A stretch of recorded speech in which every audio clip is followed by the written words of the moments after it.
네, 경상남도가 오늘부터 일주일 동안 특별 방역 대책 기간을 운영합니다. 신종우 경상남도 복지보건국장과 함께 무엇이 달라지고 또 무엇을 지켜야 하는지, 또 경남의 백신 접종 상황까지 자세히 짚어보도록 하겠습니다. 어서 오세요. 네, 반갑습니다. 네, 반갑습니다. 그러니까 정부에서 그동안 마련했던 그 기준은 권역별이나 시도별로 적용을 했었는데 이번에 경남에서 처음으로 시군에 적용할 수 있는 기준을 따로 마련을 했습니다. 이게 어떤 내용인지 설명을 좀 들어볼까요? 예, 금방 말씀하신 것처럼 이제 전국적으로 또는 이제 권역별로는 있었지만 시군별로 기준이 없다 보니까 시군 방역 당국에서는 이제 어느 규모일 때 어느 시점에서 단계를 조정해야 될지 판단이 어렵고요. 그리고 이제 주민들의 입장에서도 봐서 어느 정도 확산세가 있을 때 단계가 조정되고 내 생활이 얼마만큼 제약되는지를 이제 예상해 볼 수 없었는데요. 그런 데 있어서 좀 명확한 기준을 제시해 줌으로써 이제 예측 가능성을 높였다 이렇게 볼 수 있습니다.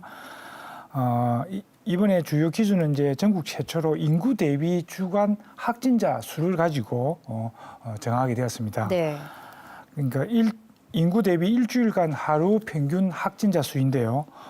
경남의 현재 전체는 1.5단계입니다. 그러면 이제 2단계를 올려야 되는 지역 관점에서 보면 인구 10만 명 이상인 시 지역에서는 주간 하루 평균 10만 명당 1.5명이 되면 계상을 해야 됩니다. 그래서 10만 명당 1.5명이기 때문에 예를 들어서 이제 인구가 104만이 되는 창원시의 경우에는 하루 평균 16명이 발생하면 격상을 하게 되고요. 인구 54만 명인 김해시의 경우에는 8만 명 이렇게 보시면 되고요. 그리고 이제 10만 명 이하인 이제 군 지역인 경우에는 주간 확진자 10명 이상이 발생하면 2단계로 격상해야 되는 기준으로 보시면 됩니다. 이게 군 지역에서 이제 10만 명 이하로 이렇게 통일적으로 한 것은 이제 인구가 적은 예를 들어서 3만 명 정도의 군 지역이 있다. 이럴 때는 사명만 일주일 동안 사명만 발생하더라도 단계를 결상해야 되기 때문에 너무 과도하기 때문에 10만 명 이상 되는 이제 군 지역은 전체적으로 모두 10명 이상이 주간 발생하면 단계 격상 기준이 되겠습니다. 그래서 지금 이 새로운 지침을 경남에서 만든 건데 이 지침에 따라서 지금 거리두기 단계가 상향된 시군이 생긴 거죠. 당장 오늘부터. 예, 네, 그렇습니다. 네, 들어볼까요? 어디였죠? 이제 오늘부터 이제 5월 2일까지 일주일간 네. 사천시는 이제 2단계로 적용해서 시행을 하고 있고요. 내일부터 5월 3일까지 또 일주일간은 김해시가 적용됩니다. 네. 그리고 이제 이 단계 조정 이전에 이미 4월 19일부터 2단계를 적용하고 있었던 그 진주시의 경우에는 오늘로서 종료가 되는데요. 내일부터 다시 이제 우리 도의 기준에 맞춰서 일주일 연장을 하게 됩니다.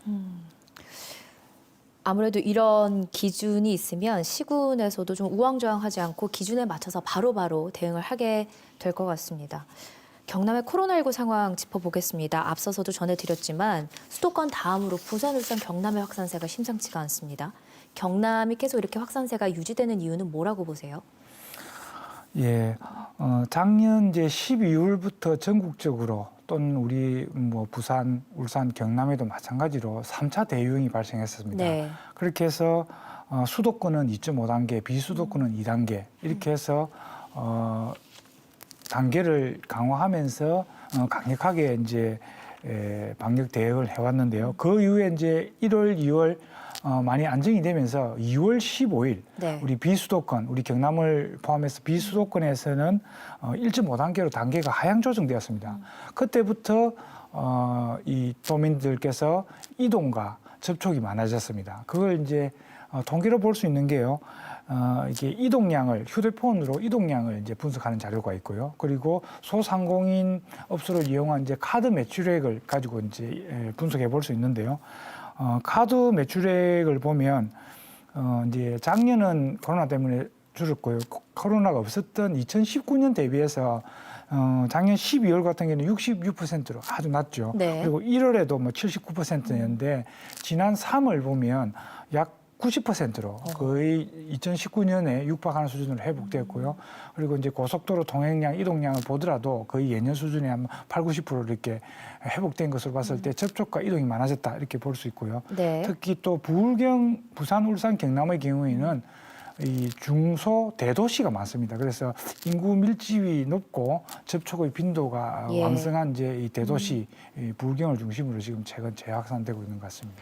또 도민들께서 궁금해하시는 게 백신 접종률입니다.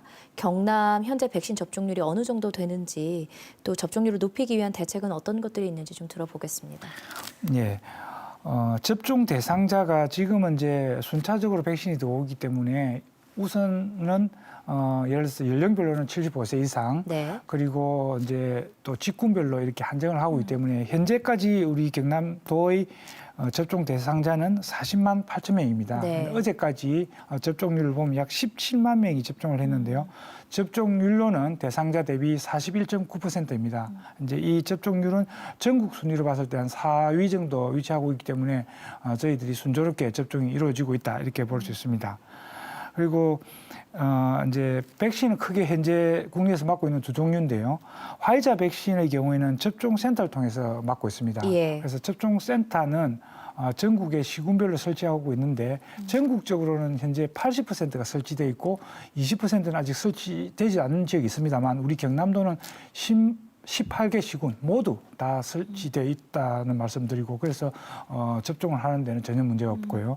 그리고 이제 아스트라제네카 같은 경우에는 이제 보건소와 위탁 의료기관에서 접종을 합니다. 그래서 보건소는 뭐 항상 이제 가동되고 있었고요. 그리고 위탁 의료기관도 160개소 우리가 목표한 160개소가 모두 백신을 지금 공급받아서 접종을 하고 있습니다. 그래서 도민들께서 이 방송을 보시는 도민들께서는 적극 협조를 해주시도록 제가 당부를 드리는데요. 화이자 백신 같은 경우에는 대상자에게 우리 직접 연락을 해서 본인이 동의하면 네. 접종 일자를 바로 잡아줍니다. 그리고 민간 이제 위탁 의료기관에서 접종하는 대상자분들은 대상자를 통보해드리면 이제 본인이 가까운 이제 그 위탁 의료기관에 전화를 해서 예약을 하면 언제든지 예약 일정을 잡아서 접종을 할 수 있습니다. 그래서 문제는 이제 이런 일정에 따라서 즉시 동의를 좀 해주시고 예. 하루빨리 접종 일정을 잡아주시면 원활하게 이루어질 수 있다 이렇게 생각합니다. 예.